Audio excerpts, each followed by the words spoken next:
Ki Gerung untuk memberikan reviewnya. Oke, ada istilah diucapkan oleh Anies Baswedan, veil of ignorance. Ada yang tahu nggak istilah itu? Anda aja mahasiswa asing dengan istilah itu, apalagi politisi itu. Hanya dosen yang mampu mengucapkan istilah dan mampu mempertanggungjawabkan pengetahuan dia tentang istilah itu. Yang belajar filosofi, legal, politics, itu istilah datang dari John Rawls. Dalam bukunya A Theory of Justice.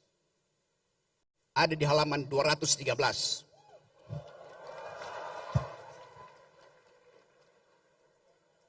Jadi, kita mau kalibrasi isi kepala dari elit kita. Anda bisa bedain nggak antara kalibrasi dan hilirisasi?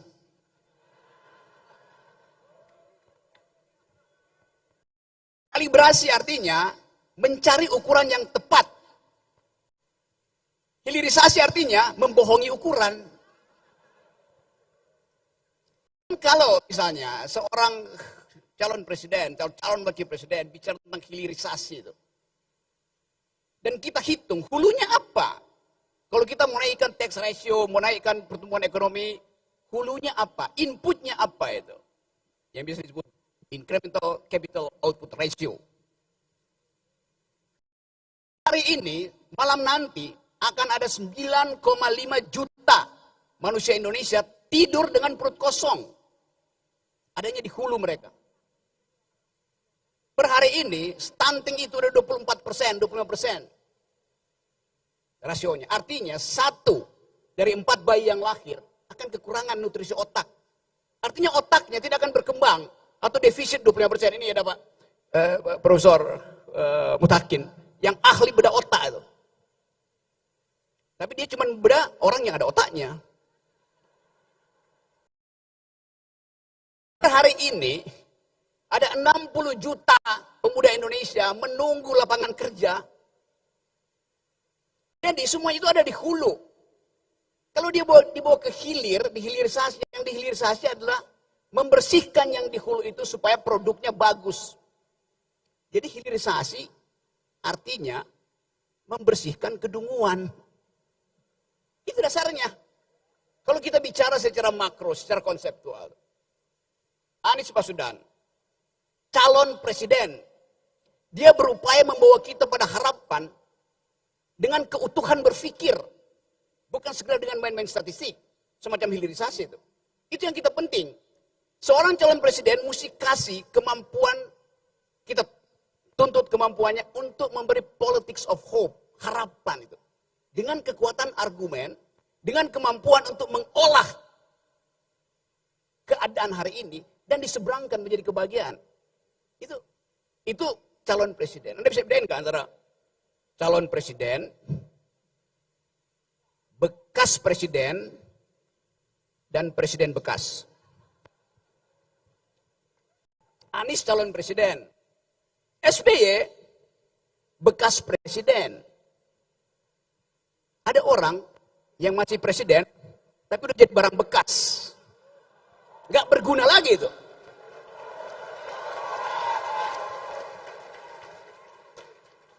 Saya balik pada soal kita.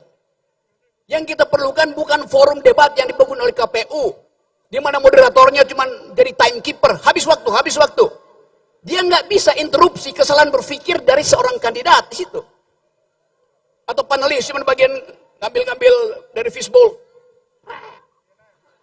Apa? Ini baru debat. Tempat kita menguras pikiran dan mengupas pikiran. Karena pikiran hanya disebut pikiran kalau mau dikupas. Dan pikiran yang tidak dikupas, dia harus datang dari isi kepala seseorang. Bukan dari bisikan earphone.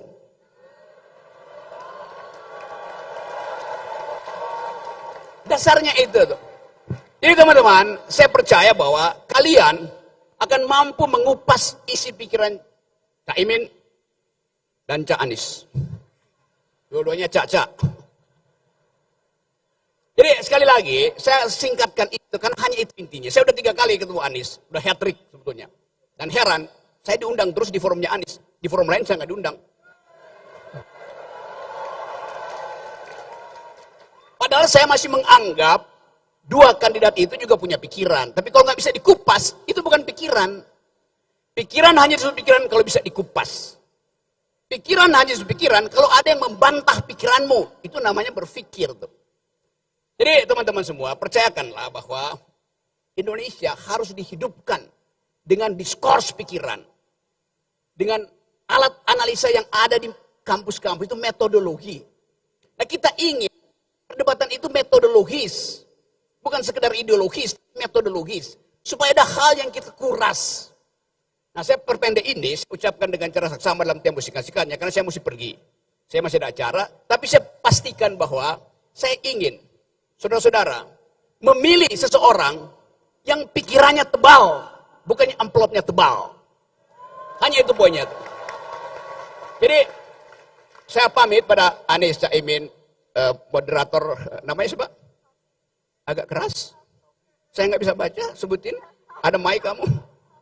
Sofi. Sofi, oke.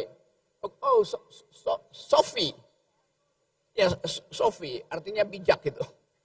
Dan profesor saya yang ahli bedah otak. Jadi manfaatkan forum ini, ucapkan kejengkelan saudara pada mereka berdua, jangan puji-puji itu. Kritik mereka berdua, supaya kita pastikan bahwa calon presiden Anda tiba di 2024 karena dikalibrasi oleh pikiran, dikalibrasi oleh universitas. Itu poin saya. Assalamualaikum warahmatullahi wabarakatuh. Waalaikumsalam warahmatullahi wabarakatuh. Dan hari ini malam Natal, sebagian dari teman-teman pasti ada yang merayakan Natal. Saya ucapkan selamat menikmati terang Natal. Sambil saya percaya bahwa terang pikiran akan ada pada Anies sampai 14 Februari 2024. Terima kasih.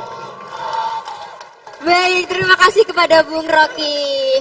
Sekali lagi tepuk tangan untuk Bung Rocky Gerung. Baik, karena ini Bung Rocky waktunya sedikit sekali ya Bung. Terima kasih atas waktunya. Hidup akal sehat. Baik.